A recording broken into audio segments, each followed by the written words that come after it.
Hi hello friends, welcome back to our channel. Friends, ఈ రోజు వీడియోలో వచ్చేసి మనమైతే మన తెలంగాణలో ఉన్న ప్రతి ఒక్కళ్ళకైతే మంచి గుడ్ న్యూస్ అయితే తీసుకొచ్చాను. సో గుడ్ న్యూస్ ఎవరికైతే ఇప్పటివరకు రేషన్ కార్డు ఎవరికైతే లేదో సో వాళ్ళకైతే మంచి గుడ్ న్యూస్ అయితే అనుకోవచ్చు. అలాగే పాత రేషన్ కార్డు వాళ్ళకి కొన్ని బ్యాడ్ న్యూస్ అయితే ఉన్నాయి.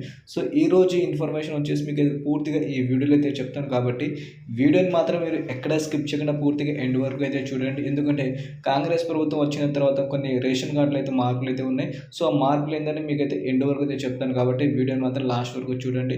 వీడియో నచ్చితే వీడియోని ఒక లైక్ చేసి మన ఛానల్కి అయితే మీరైతే సబ్స్క్రైబ్ చేసి డైలీ అయితే ఫాలో అవ్వండి. ఫ్రెండ్స్, రేషన్ కార్డులో అయితే కొన్ని మార్పులు అయితే కాబోతున్నాయి. ఎందుకంటే కాంగ్రెస్ ప్రభుత్వం కొన్ని మార్పులు అయితే చేస్తుంది. సో కొత్తగా ఎవరైతే రేషన్ కార్డు అప్లై చేసుకుందాం అనుకుంటున్నారో సో వాళ్ళకైతే డేట్ కూడా ఇవ్వడం అయితే జరిగింది. మన న్యూ అప్లికేషన్ కూడా స్టార్ట్ అయింది.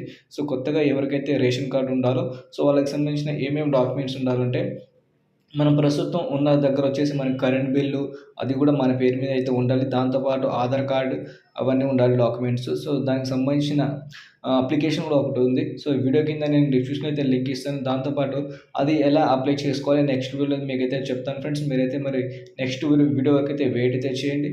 దాంతోపాటు కొన్ని మార్పులు అయితే చేయడం అయితే జరిగిందని చెప్పాను కదా స్టార్టింగ్లో వీడియో.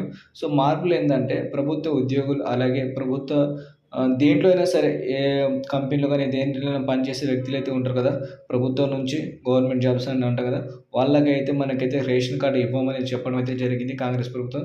దాంతోపాటు 100 గజాల కంటే ఎక్కువ అంటే ఇల్లు నిర్మిస్తారు కదా, అంటే పెద్ద పెద్ద ఇల్లు, సో వాళ్ళకి కూడా రేషన్ కార్డు అయితే ఇవ్వమని చెప్పడం అయితే జరిగింది.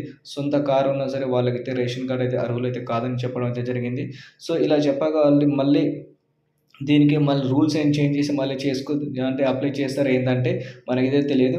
ఇప్పటివరకు అయితే ఈ రూల్స్ అయితే పెట్టడం అయితే జరిగింది. గవర్నమెంట్ ఉద్యోగులు ఎవరైతే ఉంటారో వాళ్ళకైతే రేషన్ కార్డ్ అయితే ఈసారి నుంచి అయితే ఇవ్వడం అయితే జరగదని చెప్పారు. ఎందుకంటే పాత ప్రభుత్వం ఉన్నప్పుడు అయితే రేషన్ కార్డులు అయితే ఇచ్చారు. సో ఈసారి కాంగ్రెస్ ప్రభుత్వం వచ్చిన నుంచి మనకి ఇలాంటి రూల్స్ అయితే పెట్టడం అయితే జరిగింది.